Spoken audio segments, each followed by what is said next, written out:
Hi everyone, welcome to Communicative English. In the last sessions, we have learned about simple present tense and present continuous tense. Today, let us learn about present perfect tense, usage of present perfect tense and the structure of present perfect tense. Present perfect tense is used to denote an action that started in the past and just been completed. Let us make it clear. Present perfect tense is used under three circumstances, mainly under three circumstances. First, present perfect tense is used to denote an action completed in the immediate past. What do you mean by immediate past? Just now, what all actions have completed just before. For example, my father has arrived. He has completed his homework. These actions have completed just before or just now. In the immediate past. Immediate past is nothing but just before. Second usage is it is used to denote our past experiences without a definite time. For example, I have visited Taj Mahal. It's my experience. I don't use any particular time with the sentence.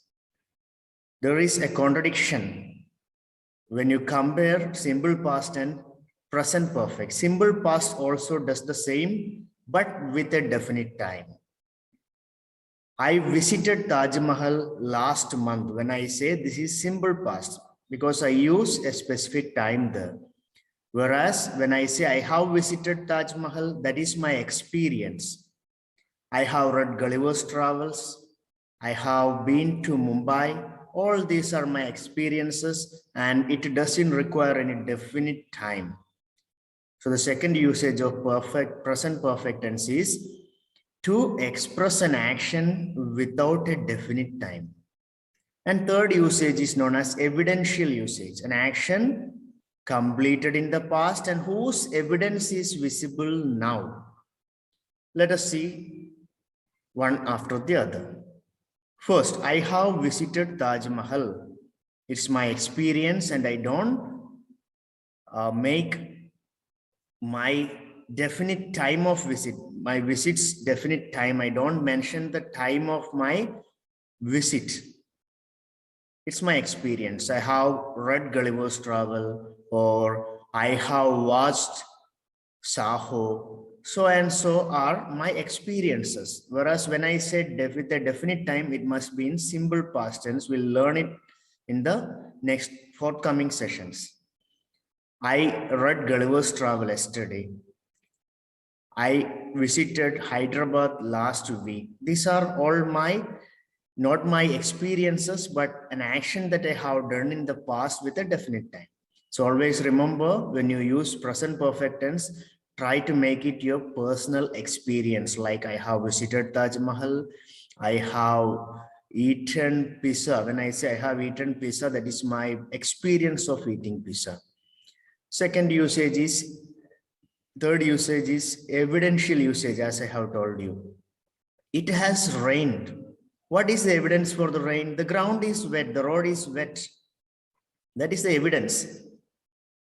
The action has completed just before and the effect of the action is visible. It has rained. The ground is wet. Look at this. I have cut my finger. When I say I have cut my finger, what is the evidence of cutting my finger? Yes, it's bleeding. It's bleeding. These are the three usages of present perfect. Let us recapitulate. Present perfect tense is used to denote actions happened in the immediate past, just now. My brother has just arrived. He has written homework. They have switched off the TV. All these are actions happened just before. Now coming to personal experiences, I have visited Agra. I have been to London. All these are my personal experiences without a definite time. Next one is evidential usage of present perfect tense. An action happened and the evidence is still visible. It has rained. What is the evidence? The ground is wet. I have cut my finger. What is the evidence? What is the evidence of cutting my finger? Yes, it's bleeding. Now let us learn the structure of present perfect tense.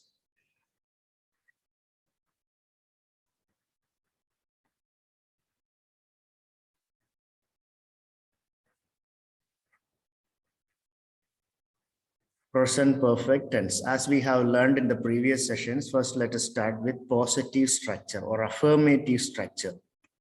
Positive structure starts with subject,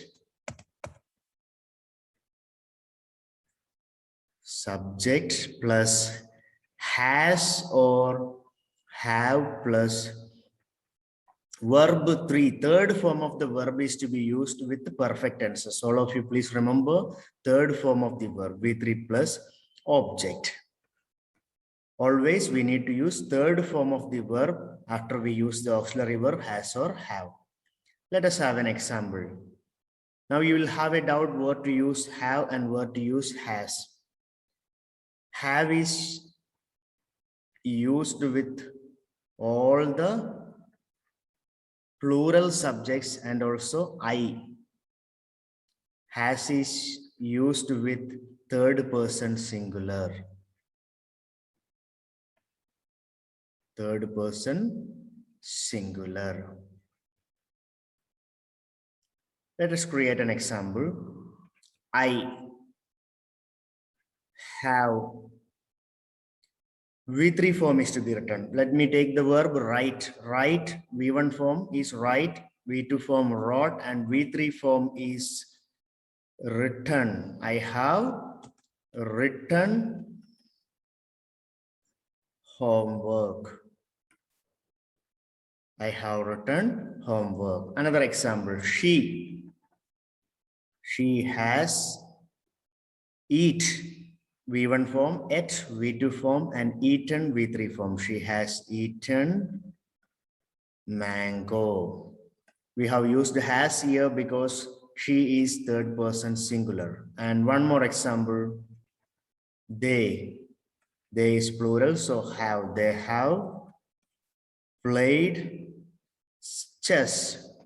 Play, V2 form, played, V3 form is also played. So this is a structure of present perfect tense positive, subject plus has or have plus V3 plus object. Now let us learn about the negative structure. As you know, negative is formed by adding the word not.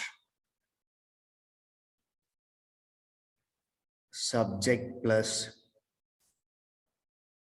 has or have plus not. This word makes the sentence negative. Not plus V3 plus object. Let us have an example. I have not written homework. I have not written homework. The word not indicates this is negative. She has not eaten mango. She has not eaten mango. Let us make another example with they. They have not played chess. They have not played chess. In all these sentences, the word not makes the negative. Now let us learn about the interrogative structure or the question format.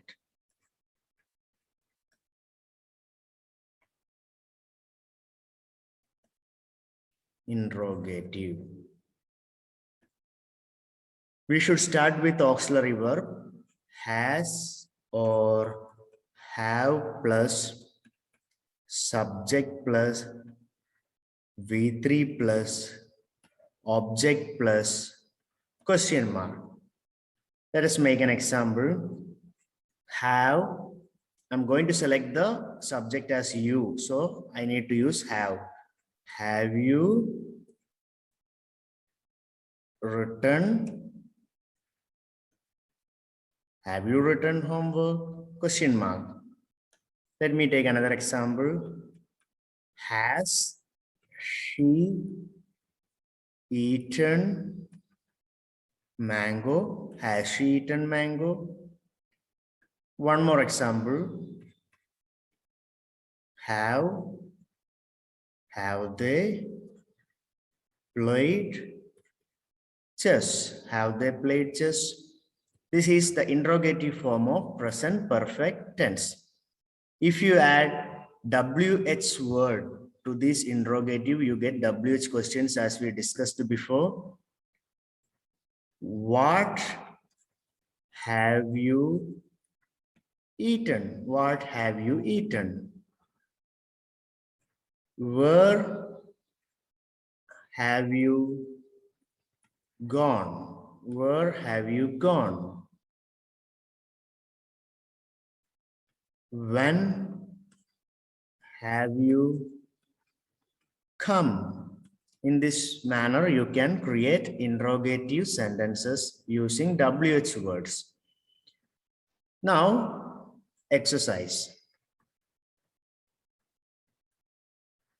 In the same manner, need to create a sentence using I, we, you, he, she, it, they, Rahul. Create a sentence each in positive using these subjects and convert them into negative and also interrogative. This will help you to have mastery over the structures of present perfect tense.